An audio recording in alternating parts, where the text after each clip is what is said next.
I've got two folks over on the VC system. You want to go first, Wolfgang? Hello, yes. Quick intro. What was it? I'm just asking for an intro if you'd like to. There was a beep, like someone was censoring what you were saying. I wouldn't be surprised. And we've got Wolfgang and Kevin who are also joining us via VC. Yeah.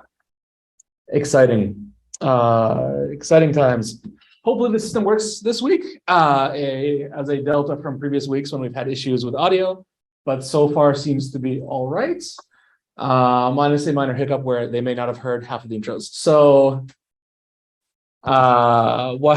let's see how many people. 40 people. I think we can get started. That's a reasonable number, and more people will kind of trickle in as we go on. So we have a couple of exciting things. AIT2 is being wrapped up. AIT3, I think we published the Medium article this morning on our plans for AIT3. And we also have a Devnet release. Yes, we had a Devnet release last week. And whoever is doing activities on Devnet, I'm very curious to see the transactions on TPS. TPS is on Devnet is growing like since ever, I feel like a couple of weeks ago. So I'm very interested in diving into like what's happening on Devnet. That's definitely curious to me. But last week we did a cut, and there is a lot of like improvements on the storage front, the executions. And we are going to have another cut this week. I heard the new token standard will be released this week and coming along with lots of the exciting stuff with indexer. Yes. So yeah, stay tuned for the release this week. So yeah, there will be another one coming this Thursday.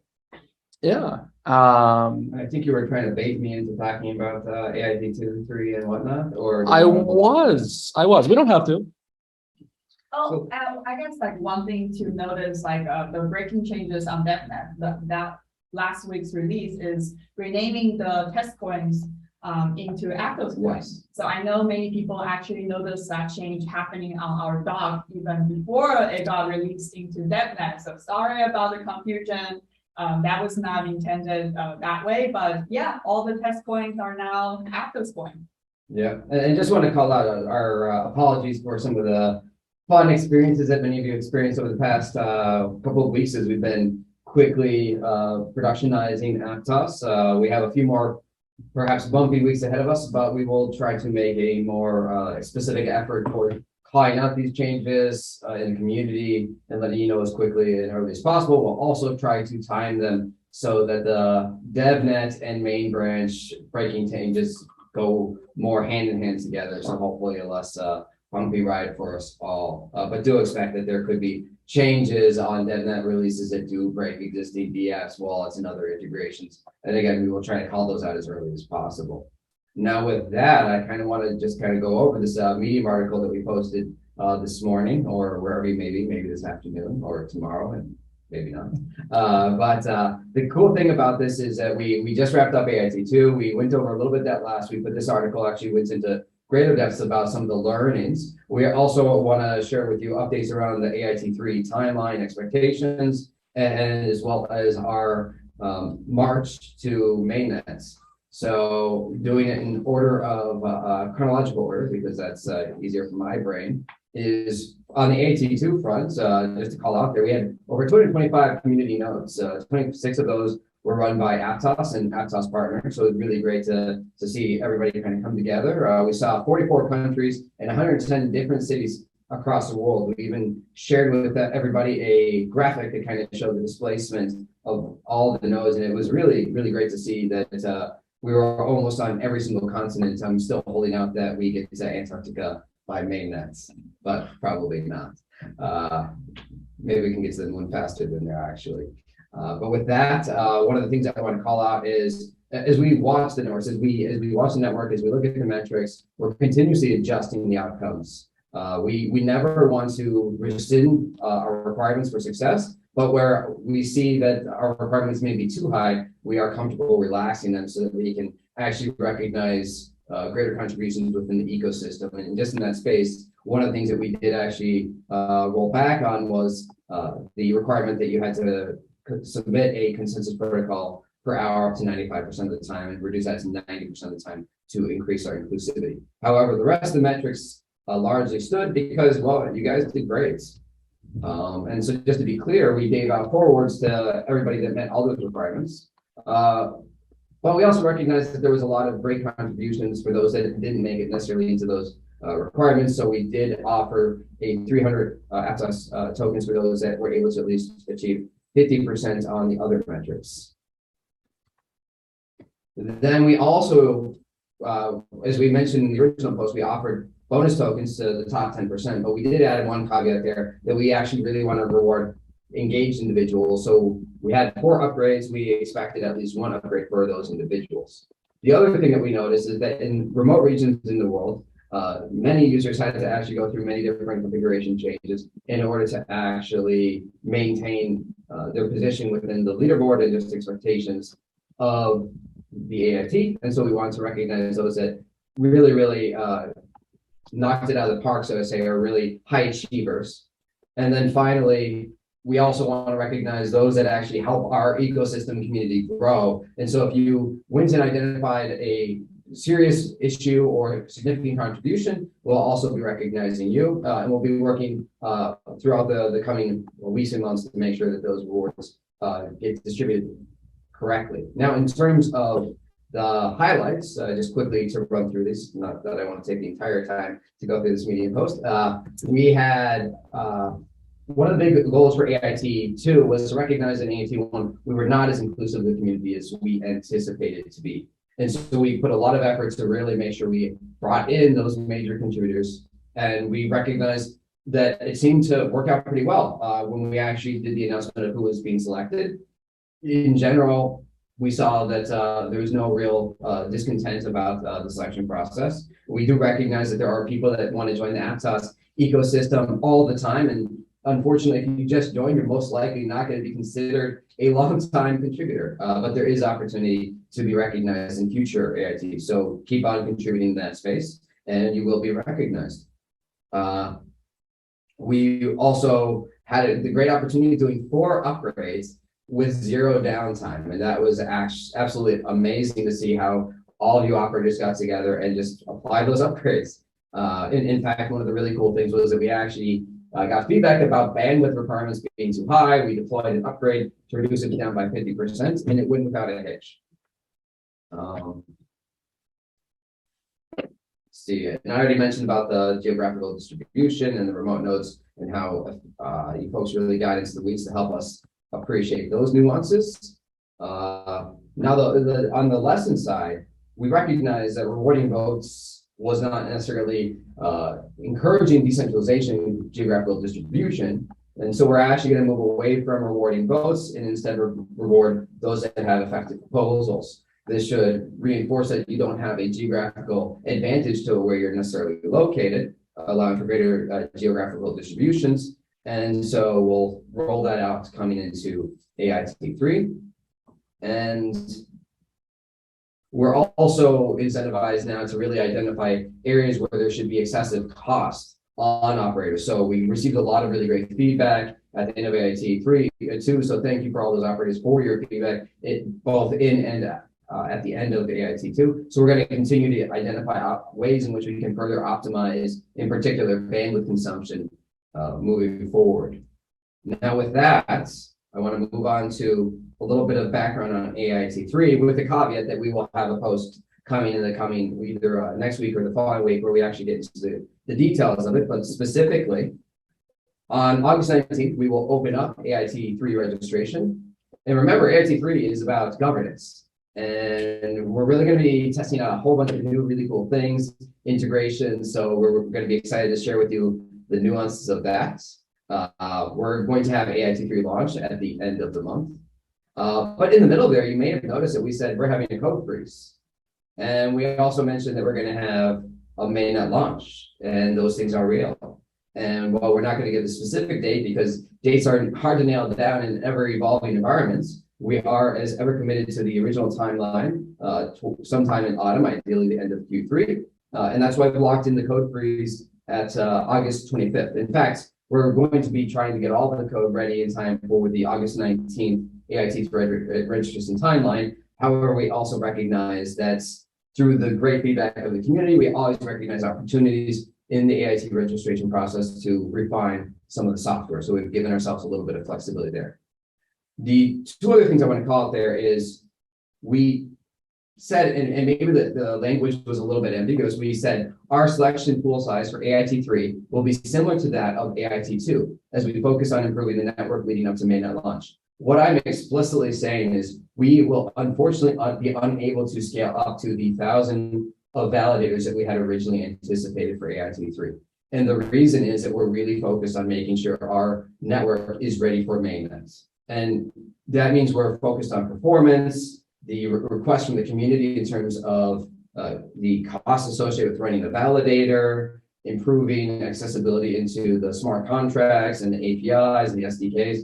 There's a lot of work that goes into building a production-ready blockchain, which means that we're going to be moving the efforts that we had planned for AIT3 and AIT4 that we cannot encompass within AIT3 to a future incentivized testnet sometime after mainnet. And so you can see right there where we say AIT4 will be happening sometime in winter. If we can have it earlier, we'll definitely have it earlier. It's really just dictated by what's happening inside the ecosystem, because our goal is really to amplify the ecosystem as much as possible. And the other thing I want to just call out there is we do not anticipate terminating the incentivized testnet program just because we're moving to mainnet. We'll definitely have the AIT4, and we'll continue to have incentivized testnets as long as it makes sense to do so. And I believe I covered everything there.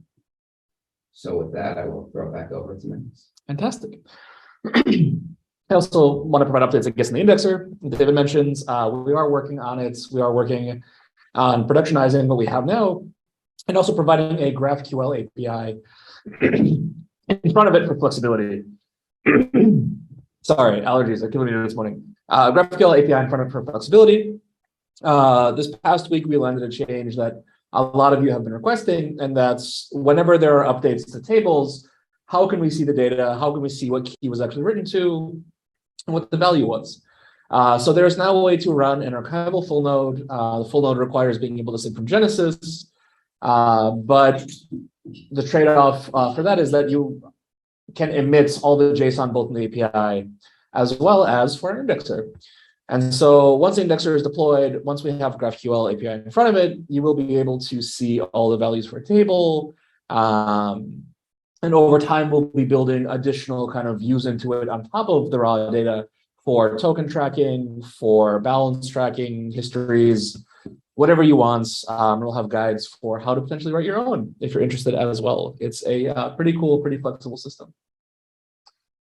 So that's coming soon. Questions from the community, unless anyone has any other updates. Delightful. So one of the questions that we got, is there a future with a single canonical move?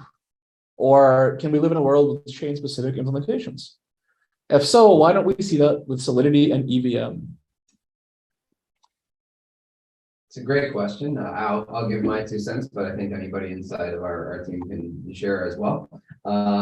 So even in the EVM space, you do see variants. There are special opcodes for different blockchains, so there is not a single variant of EVM or Solidity. Likewise, I think there is a lot to be explored in the move space. It's still in its the early stages, and you can actually look at each deployment of move having slight nuanced differences, whether it be on Starcoin, Zero, Aptos, or Sweep.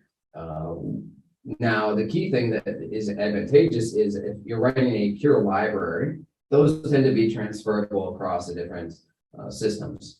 And at the same time, we're also working together inside of the Move community to identify ways in which we can further make it easy to move seamlessly across the different deployments of Move. Eventually, maybe there is a canonical and reasonable approach to where we can consolidate and say, here is the best way to represent move on a blockchain. But like I said, we're what, 4 years into the project. There's still a lot of space to be explored, and I think we're actually very fortunate that each of these teams have kind of taken a different perspective to explore the nuances where we can explore, share, and iterate together. Great answer. What, Sherry, are the requirements for a mainnet validator? Great question. We're actually thinking about this a lot and running lots of experiments internally to test out on the storage space, on the consensus, on the number of parallelizations we wanted to set for mainnet. And we're hopefully will refresh our documentation next week to tell you what would be the hardware specs and network bandwidth and everything we are having in mind. But obviously, this is going to be bigger than what we have today. It also depends on what we imagine we would have for a day one kind of traffic we wanted to support. Like we repeatedly say, all the hardware requirement is driven by demand, but we do want to make sure our initial launch can sustain to a higher number of numbers, like even beyond our expectation. Well, just in case, right? But looking forward to see that kinds of changes next week. We will publish that and let everybody know what's the spec. We will refresh all our testing environment, Devnet, everything to the closer spec with mainnet requirement as well on our side, so that we're making everything really, really close gradually. So things are getting real.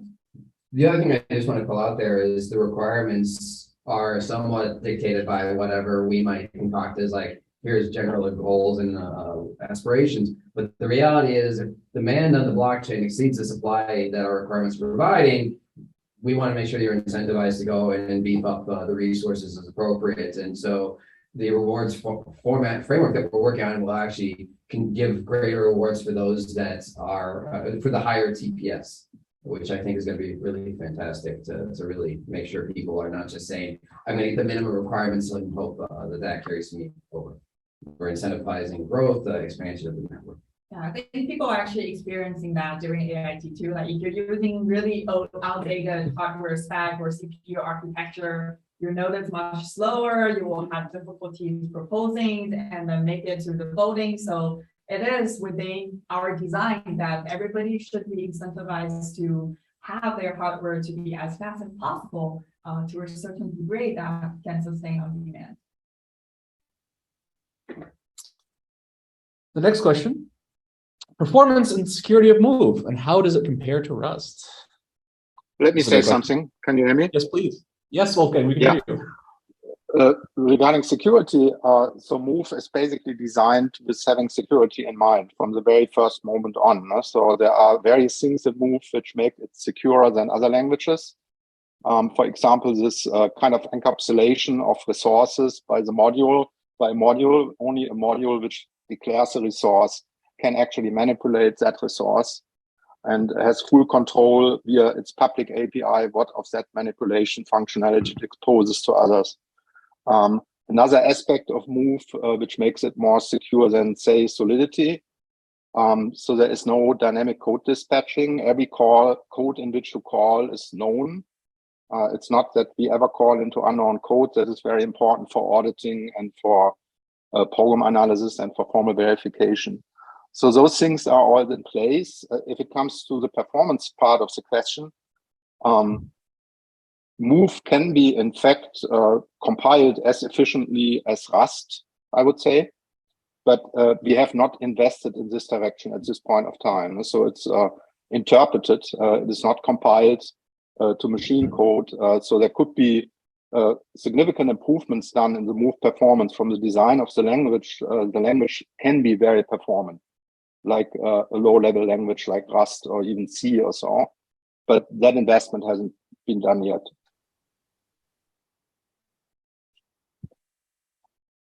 Awesome. Thank you, Wolfgang. So, gas fees, current pricing, what, when, how?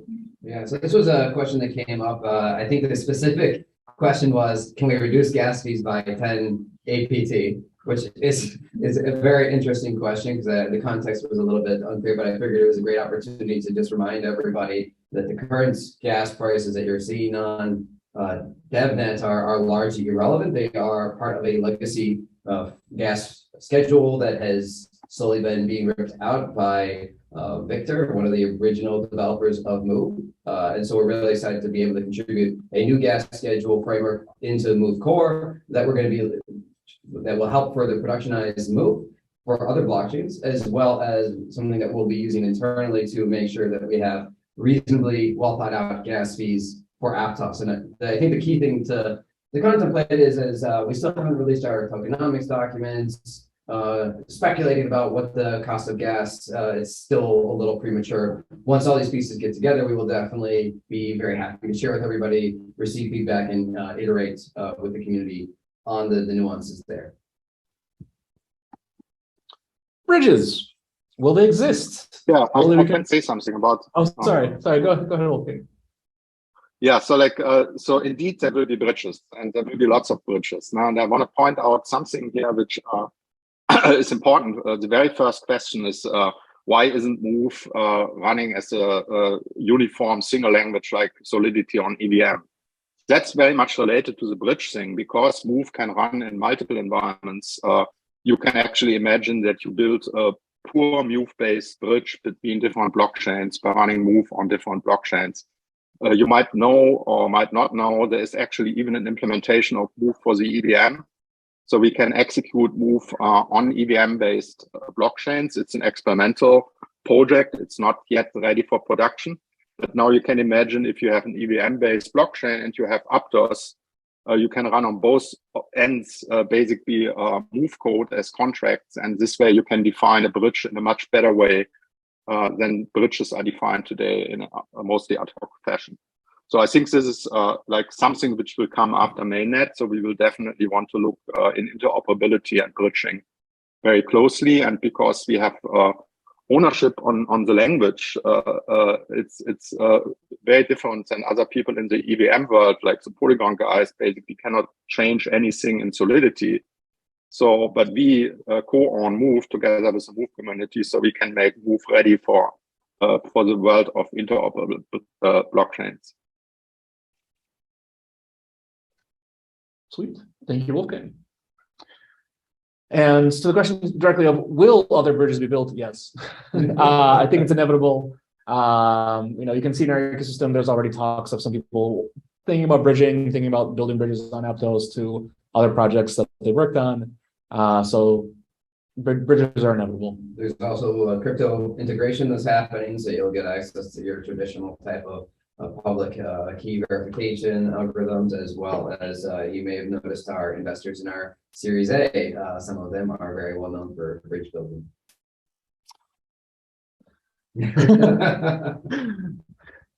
So the next question, is there an easy way to launch NFTs on Aptos? Yes and no. Depends on how easy you mean. So if you're looking for something like Solana's ecosystem where you can have a white label marketplace for yourself, that doesn't exist. There's no UI that we've built internally for you to use to launch NFTs. However, we have a token contract now. We're about to launch the token contract V2. And you can create NFTs. It just requires writing a little bit of Move code or submitting transactions to the node, depending on how much you want to build around these NFTs. So you can launch NFTs, but there are, I think, like Topaz projects in your ecosystem that are specifically working on trying to make it easier to launch your own NFT projects. So depending on how much of that process you want to own, you can either definitely go in there today, and we've seen some people already mint NFTs in a bunch of different ways, or you can wait a little longer for an ecosystem project to help you out with a nice, pretty UI. Yeah, and also head over to our developers website where we actually have a tutorial called My First NFT, and that will actually walk you through. And as Max said, like, you actually do not need to mint a smart contract to create NFTs. That's only if you want additional metadata that might not be included in the original standard. Yeah. And so there's asked question: is there an NFT standard yet? Similar to Metaplex, I think they've done a lot to improve over ERC 721 and 1155 off-chain metadata standards. But I don't believe we've formalized on one. But I think reasonably, if you're used to the one from Metaplex, it's not going to be much of a surprise. Yeah, so we'll be moving more of the conversation into the forums where folks can start to give feedback. Bo just landed his updates to the tokens that with all likelihood will be the token standard for mainnet. However, I want to emphasize, we want to get something out there so the community can build on top of Aptos. This isn't intended to be the token standard for the rest of eternity. And we're looking to evolve it. We're looking to make the most sense of it. We may recognize that there might be a benefit for having divergent token standards depending on the goals for those tokens. And so we really want to work within the community to make sure we build out the right technology to make that scale. Absolutely. So please come to our forum, come help us out, take a look, join the discussion. It's a good place. Also, if you have any suggestions or anything, there is a suggestions topic in the forum where you can suggest not just on NFT standards, but across the board, really anything. What makes Move different from Solidity? Is that something you'd like to touch on, Wolfgang? Well, just look at it. So it definitely looks already different, but it basically gets back to that security question, I think. So, as I said, so Move is designed to be a secure language. Solidity is not necessarily designed like this.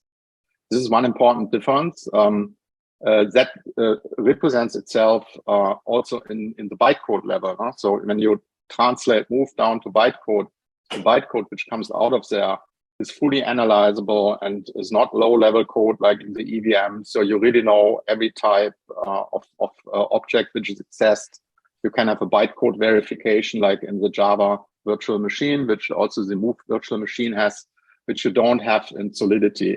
And I know that that's really a pain for Solidity because in the community of people which look at formal analysis of smart contracts, and auditing and using tools for auditing and so on, it's really, really difficult to analyze and audit Solidity. And Move has a lot of advantages here. So we haven't really exploited many of those advantages yet, but I think we will down the road. There is one indeed which we have exploited, that is via the Move prover, where we can do actually formal verification of Move code. That's another aspect of Move. Move was designed for supporting things like formal verification. Solidity also supports formal verification, but it was added after the fact and it's not as powerful as in Move. And as I said, there are a lot of technical problems because of the bytecode representation in the EVM. So I think Move is simply a more modern and more secure and analyzable language than Solidity. On the other hand, I also want to very transparently say, because Solidity is around the block for a much longer time than Move, there are some things in the Solidity language which are nicer to do right now than in Move, and we still have to improve Move. We have to add more language support in Move for things like receiver style notation and lots of other things, which we don't have the time to go over them right now. So the Move language is relative early in the evolution, and there is more to do on Move. But it's designed to be secure and better than Solidity eventually. Absolutely. Similarly, someone asks, is it possible to write on-chain getter functions, like a custom function inside of a module that a Web2 process can query for data? It would take on-chain module data and return a human-readable JSON. So I think this is similar to view functions, for example, in Solidity. I think you don't need that, no? I'm sorry? Because you can, I think you don't need that getters, no? Because you can index the memory transparently via the REST APIs. You don't really need a getter like you need in Solidity. Exactly. I think that's kind of one of the biggest differences. There are some fun things that you can do in Solidity that you can't in Move because of the lack of Move functions. For example, SVG rendering in the Move function or in the view function specifically. But most everything else you can definitely do without view functions, exactly because Wolfgang mentioned we return a JSON representation right now in an API of everything. And the indexer uses this to throw the full content of everything that's on chain in the database. And so, whereas in Solidity, you'd have to query view functions to show specifically the view that you want to present to the world of whatever your module contents are. On Aptos and Aptos Move, and Move in general, you can see the full content of everything that's both inside the module, the account states, the address, resources, and everything else that are in there. And so I think it becomes much easier. It's a slightly different paradigm where you'll need to speak with the node to get these structs or to speak with an indexer. But having worked on indexing, previously at Meta, I can say my God, it's so much easier. It's so much nicer to be able to get all the data that you need without having to hope that whoever wrote the immutable contract on Solidity planned ahead of time and was able to provide you the data you need, and that they implemented the view functions to the same spec, for example, they should. This solves all the problems. You have the data, and it really becomes just a view representation of it. And even if they don't conform exactly to the format that you may want them to, it becomes much easier to actually take a look at the data that's there and figure out how to represent it in a way that the original author may have intended.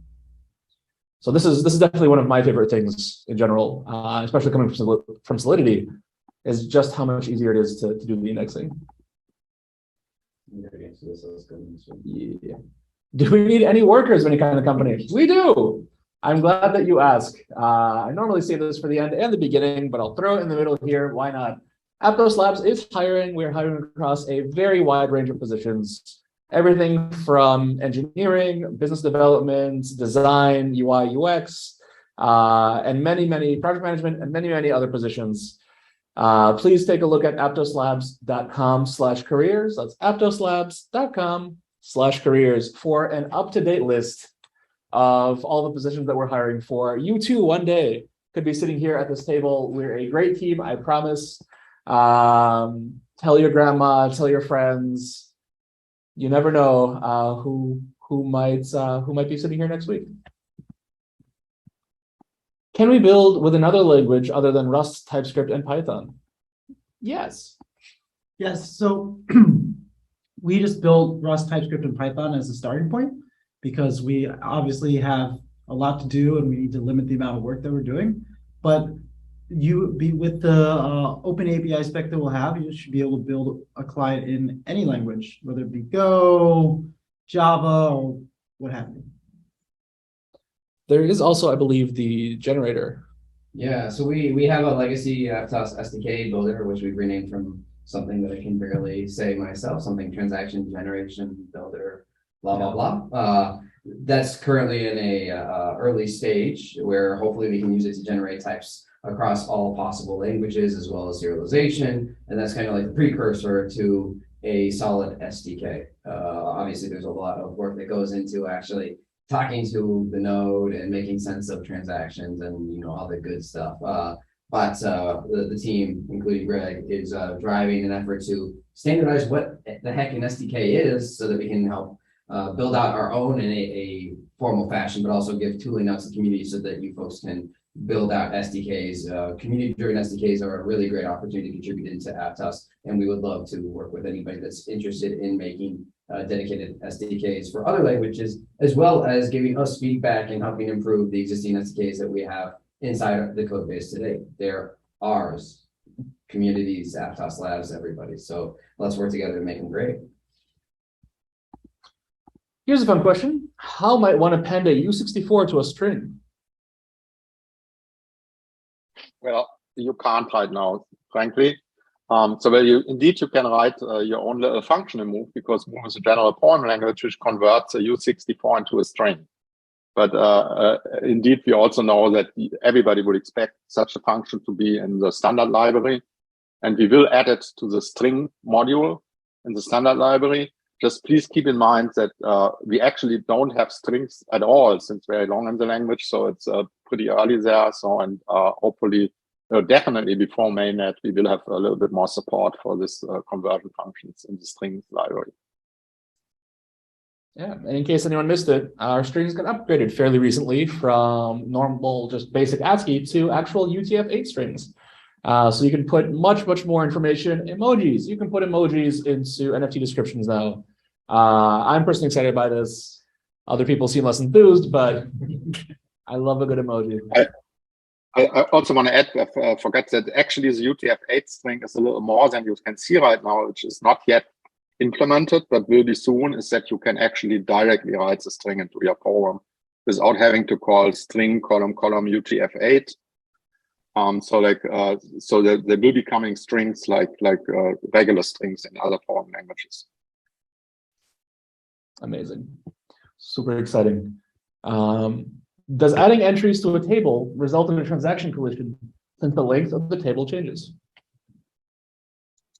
Yeah, so that unfortunately does. However, we were having a conversation just this morning where we were debating a handful of possibilities moving forward. First option is just to get rid of length completely. Of course, that has a disadvantage that you can no longer remove a table because we're not keeping track of entries. And the other one is to make it optional, in which case you would be the one to dictate whether or not parallelism or the ability to remove your table is paramount there.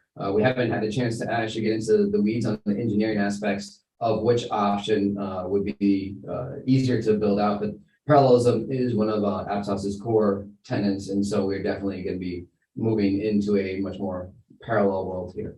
But just to be clear, to date, yes, it does impact the ability to have parallel appends or inserts onto a table. Those would result in not updates though, no? So like you can still, it's only the problem if you add a new entry to the table because of the length field and maybe also other reasons down the road. But if you just have the entry already in the table and you update it, then there shouldn't be an effect as far as I know. Yeah. Correct.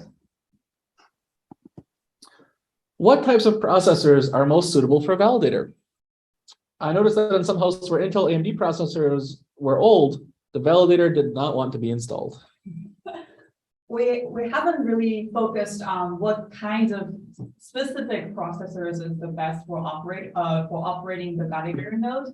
However, we do use try to use a couple of different ones, and the recent new generations all seems to be totally fine. But yeah, obviously we don't test on 100 different type of CPU architecture, so I won't be surprised if there's some old generations won't support those very nicely.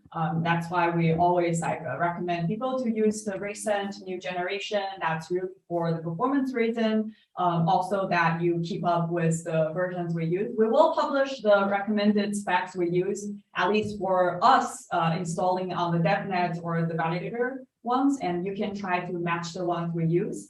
But yeah, old generations really don't work that well.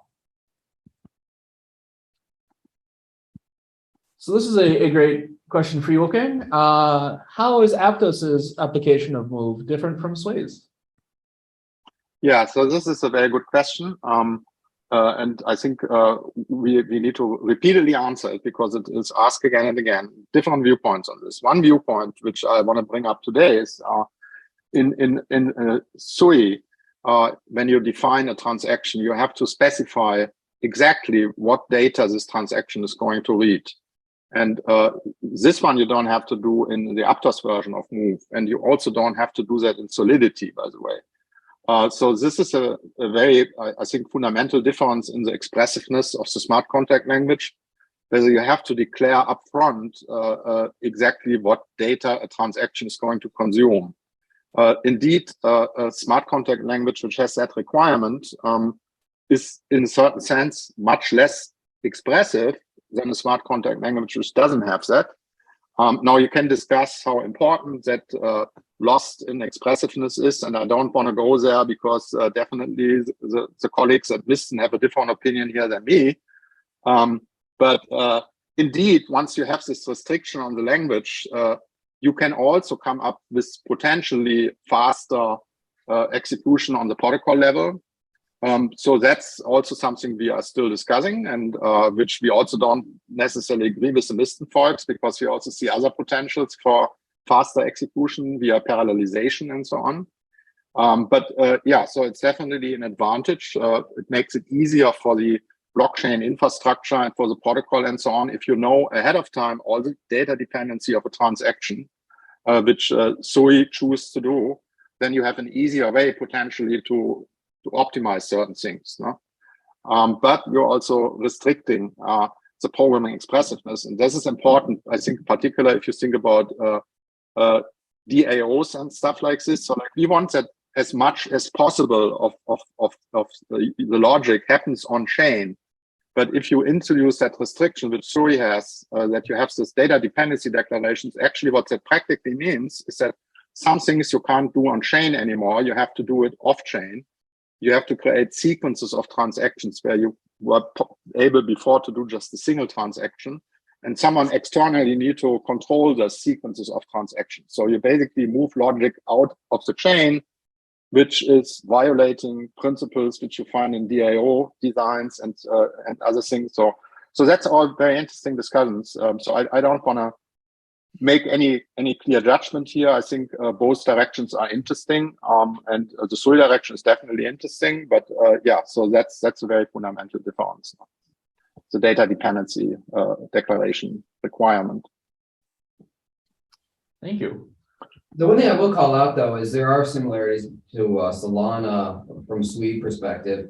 And actually, one of the developers that are amongst us right now at Konya, they built out Parakeets on top of Aptos, and they couldn't necessarily do that on top of Solana due to the limitations of the data requirement, the data specification requirements. And because of Aptos's optimistic parallelization, it enables interesting new frameworks to be taken advantage of inside of that space. And I think we had a few more questions up above that I can actually run through. You can just scroll up. Yeah, so we had a question on the move CLI and 32-byte addresses. The general response back was, one, we are not actively supporting the move CLI. We're actively supporting the Aptos CLI that has the support there built in. You can try to use the move CLI. I think there's a feature flag for enabling 32-byte addresses. And we are looking to bring feature parity in the coming weeks between the two. I think particularly doc generation is one of those things that we're bringing out there, as well as test code coverage. In terms of a non-colliding GUID aggregator for allowing for parallelization of transactions, that's something that we would love to get to.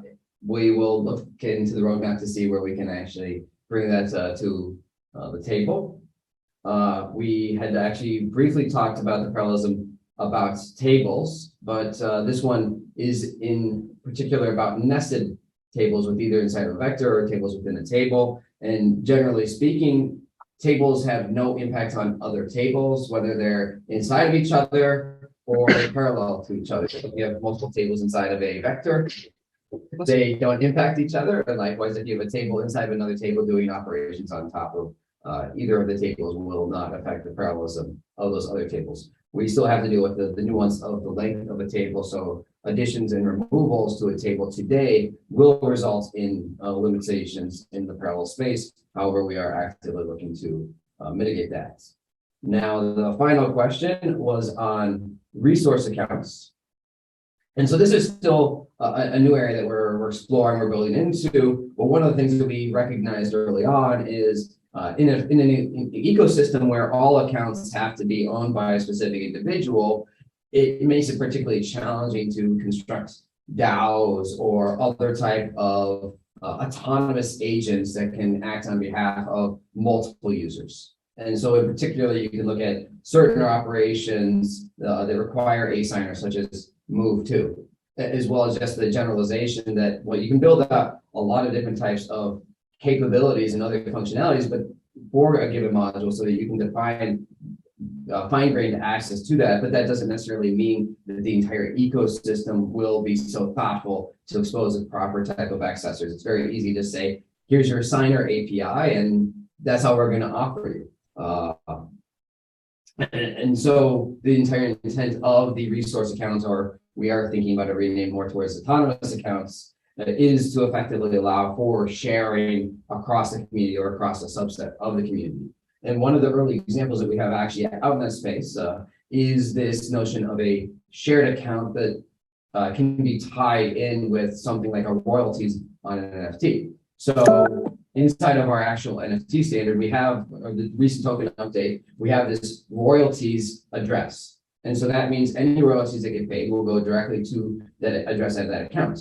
Now, if you're familiar with many other token standards, they have a much more robust definition of royalties, but that comes in with nuances and complexities because now you're saying this, they can be sharded, they can be divided, there might be other aspects, and we didn't want to get into that into our token standard. Instead, we wanted to separate that into a different set of problems. And so we effectively, if a user wants to have a complex means of handling royalties, this is a really great application of the autonomous account, which we've demonstrated with a very simple model in the shared account where a individual deploying NFTs can say, I want to have 3 distinct owners and each one of them being roughly a third.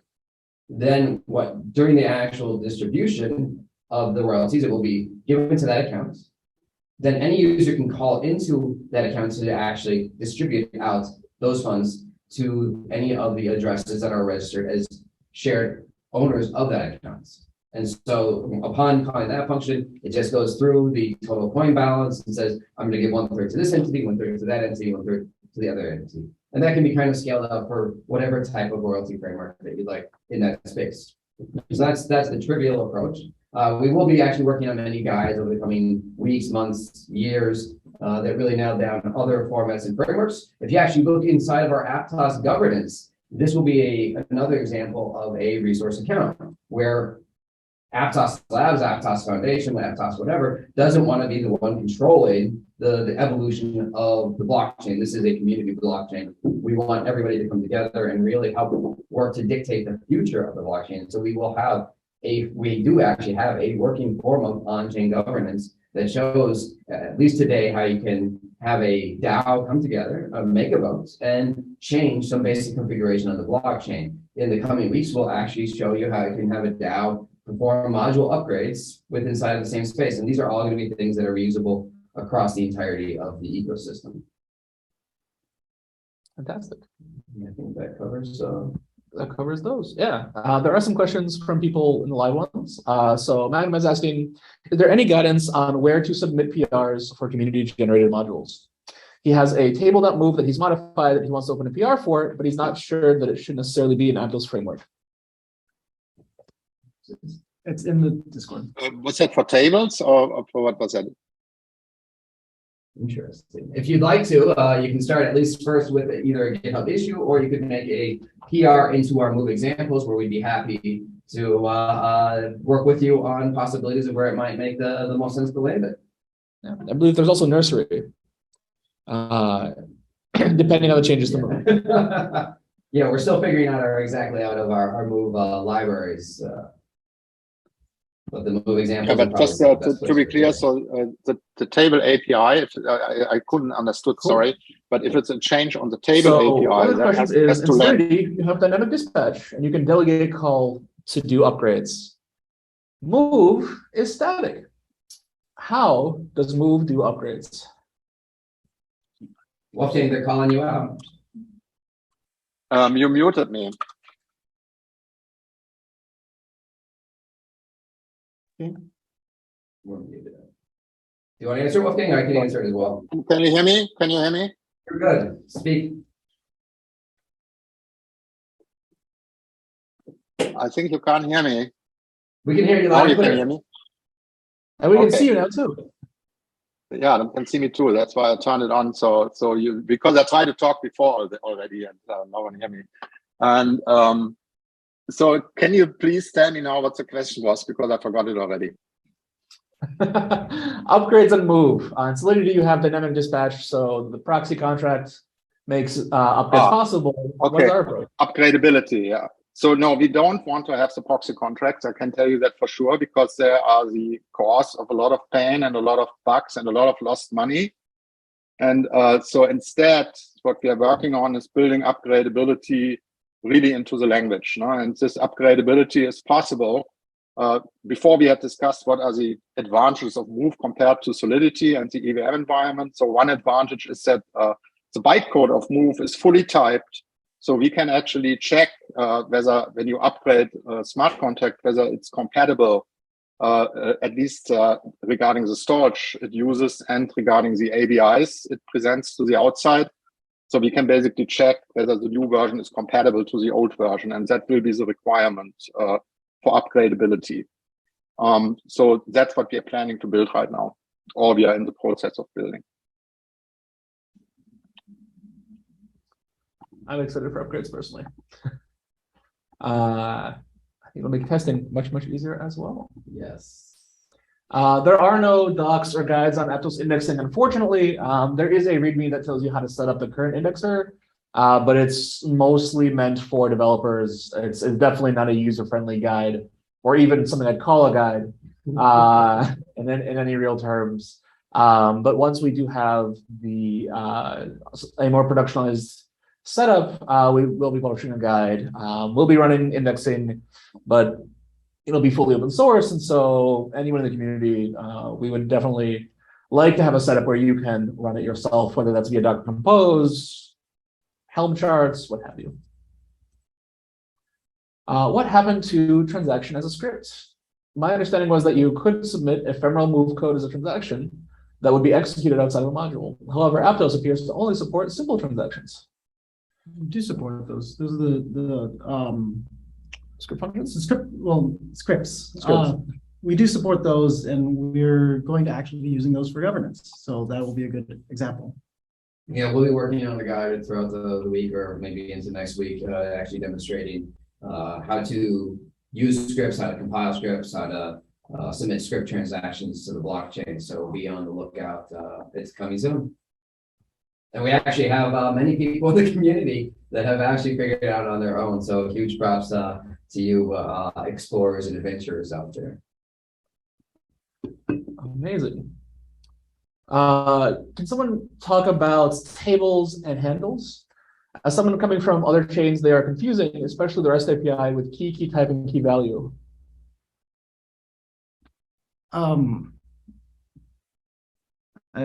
So I think there are multiple ways to access the tables, but I think that's definitely something we probably need to work on. The interfacing there is very confusing, including to me. I don't know. But I think the gist of the real question here is, can we just have a high-level overview of how do I access a table from the REST API? And so today we don't have something that formally does that.